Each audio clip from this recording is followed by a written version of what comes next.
سورہ قیامت اور سورہ دار دونوں ساتھ ساتھ لگے ہوئے ہیں. قیامت کے اندر قیامت کا ذکر ہے اور سورہ دار کے اندر اس دور کا، اس زمانے کا، اس انقلاب کا ذکر ہے.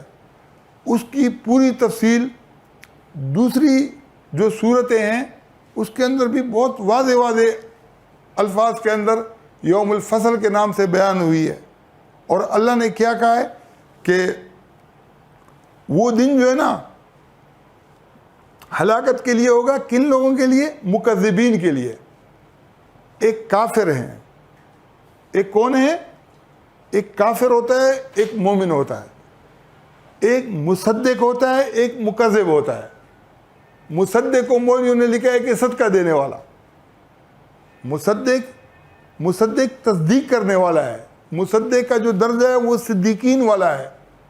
صدیق اکبر اس لیے ان کو کہتے تھے کہ ان کے درجے کے جو دوسرے لوگ تھے وہ بھی صدیقین تھے، وہ مصدق تھے جو باقاعدہ مہم جوئی کر کے قرآن کی دنیا کے اندر اس کی تشہیر کر رہے ہوں. اور دوسرا طبقہ کون سا ہے؟ دوسرا طبقہ پھر وہ ہے جو مکذبین ہیں، جو اس مہم جوئی کی مخالفت کرتا ہے. تو ساری جو شرمندگی ہے وہ کن لوگوں کے لیے ہوگی؟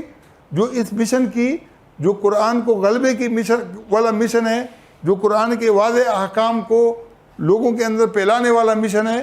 طلاق کے حوالے سے، دوسرے عورتوں خواتین کے حقوق کے حوالے سے، یہ جتنے بھی مسائل ہیں اس کے اندر جو اہل حق ہیں ان کے ساتھ جو اہل باطل ہیں وہ مقابل ہوں گے. پھر اللہ تعالیٰ اس کے بارے میں کیا کہتا ہے؟ ایک آیت کے اندر کہتا ہے کہ ان کو کہتا ہے کہ تم ابھی مزے اڑاؤ، جو تم نے کیا ہے اس کا تمہیں دنیا میں بدلہ مل گیا. اور جو مجرم ہیں ان کو اللہ کیا کہتا ہے کہ تھوڑا عرصہ تم بھی کھاؤ پیو، تھوڑے عرصے تم بھی جو نا مزے اڑاؤ. قیامت کے دن کوئی یہ ہوگا کہ بھئی تھوڑے دن کے لیے اور رہو کیا؟